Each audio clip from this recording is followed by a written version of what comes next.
Hello and welcome back once again to Movie Reviews. Back with another movie review, finally. The movie I wanted to go see today apparently left the theater yesterday when I was watching, or 2 days ago when I was watching Avengers Age of Ultron.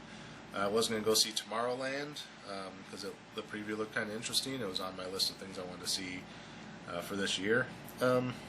It was there when I went to see Avengers Age of Ultron. I thought I was going to be there a couple more days, but it's not. It's gone. So instead, I went and saw another movie that opened a little while back, but still fairly new, and that is Ted 2. A sequel to Ted, which I enjoyed Ted, so should like the sequel, right? Not always the case, but Seth MacFarlane, he's usually pretty funny. And what did I think of Ted 2? A little confusing, but overall, I liked it. Was it as good as the first one? No, actually I think it was a little bit better. The first one I watched and, it was going on and on and on. I was like, this is just going to be another one of those stoner movies that you only really laugh at if you're a stoner, which I'm not, so... I can understand the draw of those movies as far as cult followings of rewatching them a couple times, but they're really not my cup of tea. And at first, that's what I thought Ted was. But then, as Ted was continuing to go and it got more and more and more into the story, I actually started to like it. This one, right from the start, aside from the confusingness in the beginning, it started out being funny. It didn't do a lot of the stoner comedy this time around. I mean, it did, towards the middle of the movie, but starting out it wasn't. It kind of just jumped straight into the story of what was going on and why everything happens, and then, the pot references came in, probably 45 minutes into the movie. There was a few before that, but not many. So, the movie starts out at Ted's wedding, right where the first one left off. There is a little confusion from me because it's been a while since I've seen Ted, but the way I remember the ending was Mila Kunis made the wish for Ted to live, which Ted asked her, you wished for my life back, and she said, no, I wished for my life back, and basically saying Ted is a part of her life because Mark Wahlberg's character was a part of her life, and that's what she wanted. And then it almost immediately followed them getting back together with Ted's wedding, and that's where the first one ended. But this one makes it seem like Ted's wedding is 2 to 3 years down the road, which is a little confusing because basically Mila Kunis isn't in this one. It's revealed during the wedding reception that her and Mark Wahlberg's character broke up. Actually, they got divorced, which I don't really remember them getting married at the end of Ted 1, but somebody told me they did. It was their wedding. They got together, got married, and then it cuts to Ted's wedding. So basically, they had gotten married, lived together for a period of time, ended up getting divorced, and Ted's wedding took place 6 months after the divorce. And then later in the movie, Mark Wahlberg says that, he loved her, but she always, even after, the events of the first one, she continued to try and change him. And, because he loved her, he was going along with it and trying to turn his life around. But then one day he woke up and realized that he wasn't himself anymore, and it was because of the marriage. And it implies that he chose to leave Mila Kunis, but then during the wedding reception he's moping around and all depressed because he's single, which is usually what happens when the girl leaves the guy. The guy would mope around like that, but they're saying that he made the decision to leave her, but yet he's being all mopey about it instead of being hey, I'm being myself now. She didn't like me the way I was, so now I'm being me. He's like, I really miss her. But, it's the contrast doesn't make sense. So based on that timeline, you figure they got married, they didn't just immediately get a divorce 6 months later. They had to have been together for a while for all the stuff of she continued to try and change me to actually set into him. You know, because obviously he tried to change, and at one point he says, I woke up one day and realized that wasn't me, which sounds like they were married for at least a couple years, at least 1 year, maybe more, and then they got divorced. 6 months has gone by, Ted's getting married, and then after the wedding reception, it cuts to 1 year later. So we're probably a good, let's say, 4 years down the road from the ending of Ted 1. But the way the ending of Ted 1 ended, it seems like it should have been immediately following the other events. I don't know. That's the part that confused me. Then we actually get into the story. Ted and Tammy Lynn have been married for a year, and they're doing the typical lower class married couple kind of thing, where they're both working for basically minimum wage. They're barely scraping by. They got an apartment and everything, but Ted kind of makes the complaint that Tammy Lynn spends more or less all the money they bring in on expensive clothes, and she needs to knock it off because they're barely covering bills. And she kind of replies with, I buy those for work. And Ted's like, well, who are you trying to impress? The boss, the junior boss. Are you guys like sleeping together? Kind of accuses her of stuff. And she kind of comments that she's basically jockeying for a promotion. She's trying to advance in the company, and you got to dress for success. You got to dress for the job you want.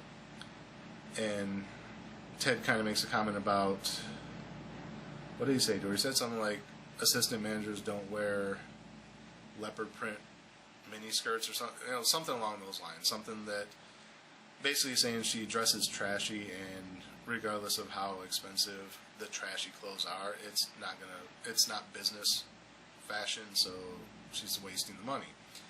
So they have this fight, and they stop talking. And Ted's they both work together, so they have to see each other. But she keeps ignoring him, so Ted's talking to this other cashier at the store, who tells him that if he wants to save his marriage, they should have a baby. So Ted uses that. He goes back to her. He goes, I want to have a baby, and it's just basically to make up with her and get her happy, so she gets back into the relationship. And she goes, well, how are we going to do it? Because you don't have, genitals. Again, confuses me, because in the first one, wasn't there a scene of them having sex in the back room of the store they worked at? Wasn't that how they got together and started dating? So if he doesn't have genitals, what were they doing? Because he was definitely making a thrusting motion like they were doing something, but then in this one he doesn't have genitals. So again, another confusing aspect from 1 to 2. So he goes, well, we can adopt. So they go to the adoption agency, and basically they're fine with Ted adopting, but not Tammy, because she has a history of drug addiction. And then it kind of comes up that they really couldn't, even if Tammy didn't have that, and they were okay with Ted's background, they really couldn't let them adopt because Ted isn't technically a person. And he's like, well, what do you mean I'm not a person? And they were like, well, based on the way things are written, you're considered property. And so he's like, oh, well, whatever. And he's like, we can find a different way to do this. So they're leaving the adoption agency, and the adoption agent warns him, be careful. And he's like, about what? And she's like, well, when I was running the check and it came up, it raised a flag for a lot of different organizations. Some that might have overlooked you before, they might come questioning, things now. Ted's like, yeah, I'll deal with it as it comes. Well, pretty much the very next day, all hell breaks loose in Ted's life. He's fired from his job because he gets a call that, you can't legally employ property. His credit cards are all canceled, his bills are all, everything's canceled because he doesn't exist as a person. So now he has to go to court to fight for his legal rights. They go to a law firm to try and see what they can do. The law firm's like, well, it'd be a high-profile case, but it's not something we're interested. It's not something we would be willing to take on right now. And Ted's kind of like, well, I'm desperate. I'll do whatever. And the head of this law firm says, well, I have a junior lawyer. It's basically my niece. She just got out of law school, just passed the bar. You'd be her first case, but she would work for you for free, basically pro bono, because it's a high-profile case. You'll get a lawyer to fight this for you, and I'll get her more in the field experience. So you go with that, and that's when they meet Sam Jackson, who you've seen in the preview. The trial doesn't go so well, so then they contact a human rights activist lawyer to see if he can help them with the appeal. And he says, well, come down to my office and meet with me, and we'll see where it goes from there. Well, his office is in another state. I forget where it was. Maybe, I want to say Texas. I might be wrong. Or maybe it was in New York, Chicago. I don't know. Actually, I think it was Chicago, because there's a part where it leads into Comic-Con. So they drive down there, and basically he's like, I appreciate you coming down to meet with me. I'm not taking your case. And they're like, well, what the fuck did you make us drive all the way down here for? Basically, the road trip down is also where a lot of the drug reference stuff comes in. So if you want the stoner comedy, that's where that's at. So they're like, well, what'd you make us come all the way down here for? And, it was kind of like a dick move, so they kind of tell them off and they leave. And basically throughout the trip, Mark Wahlberg's character and the lawyer get interested in each other, and they kind of fall in love, and Ted's like, it's great that you two have each other, but what about me? I'm fucked. So he kind of walks off like, screw you guys, I'm leaving. And he wanders into Comic-Con, which is going on in the city. And then there's a little bit of rehashing of the story from the first one. Don't want to go into too much detail about what happens there. I will say the Comic-Con series of events is probably the funniest part of the entire movie. Just because a lot of the funny stuff happens in the Comic-Con setting. It's like a small joke here, a small joke here, a small joke here, a small joke here, but it's all grouped into the Comic-Con setting where the others are like, oh, a small joke here, a small joke here, a small joke here, a small joke here, but they're all separate events and don't really tie together.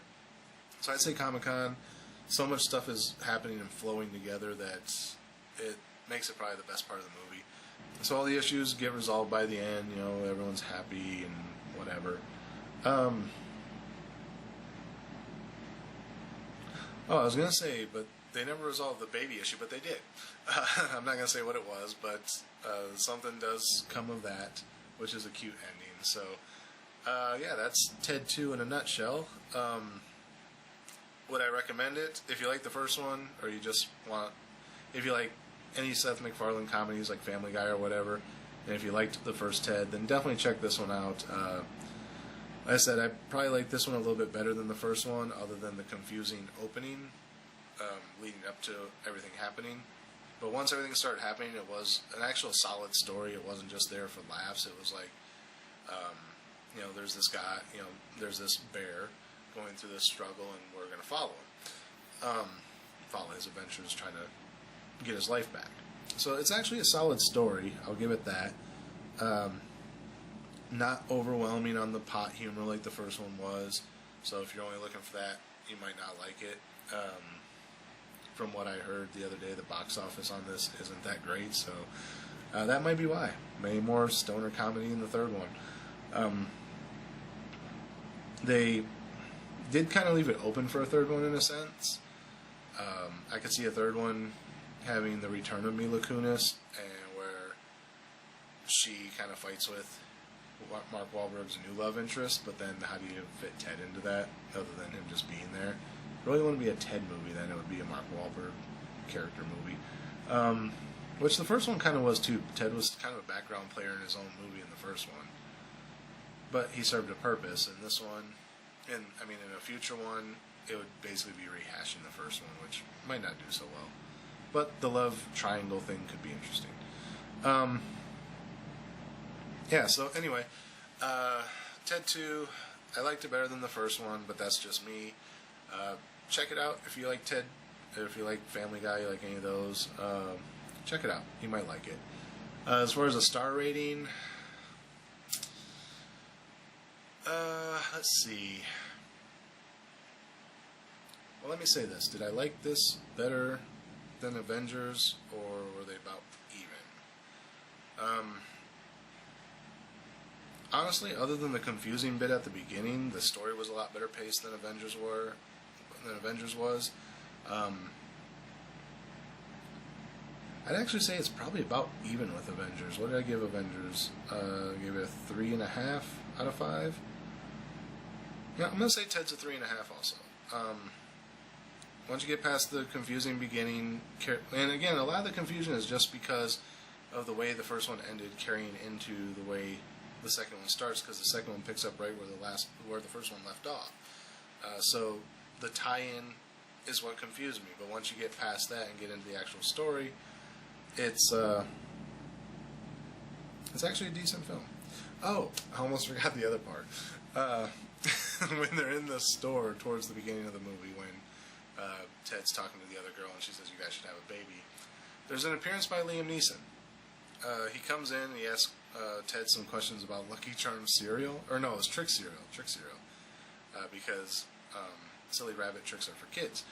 So he's asking him some questions kind of menacingly, like, I'm not a kid, so if I buy this, will there be trouble? Ted's like, no, you should be fine. So they have this little back and forth. And then Liam Neeson doesn't appear again throughout the entire movie, because he tells Ted, I'll remember what you did for me today forever, or something like that. So basically saying, you had my back, so at some point, if you need me, I'll have your back, kind of thing. But he doesn't appear again through the entire movie, except he does. It's after the credits. Shh, I didn't tell you that. But yeah, even the part after the credits doesn't serve any purpose to the movie, because he doesn't interact with Ted or any of the other characters. He just walks back into the shot. I'm not going to tell you what happens, but he comes back in, does something, and leaves. But yeah, it was kind of odd. It was like, did Seth MacFarlane just forget about that until the very end? And he's like, oh shit, I forgot to write in the Liam Neeson part. Or, again, is that going to be a lead-in to something that might happen in the third one? And honestly, the climax of this one, the Liam Neeson thing, could have came into play along the lines of, like, Billy Madison, if that makes any sense to you. If you think about it, you might actually get that. But it doesn't. It just goes a completely different route. And Liam Neeson is never seen again until after the credits. So that was kind of an odd thing. So yeah, again, as far as the star rating, I'm going to say Ted 2's a 3.5 out of 5. If you like the first one, like I said, check it out. Now I'm just kind of repeating myself and rambling, other than the Liam Neeson thing. So that's it for this episode. I don't know if I'm going to go see something tomorrow. I might have to take a day off and then get back into it. So we'll see. Or I might go see something tomorrow. There might be another review following this one. Who knows? But until then, as always, thanks for watching. And until next time, we'll see you at the movies.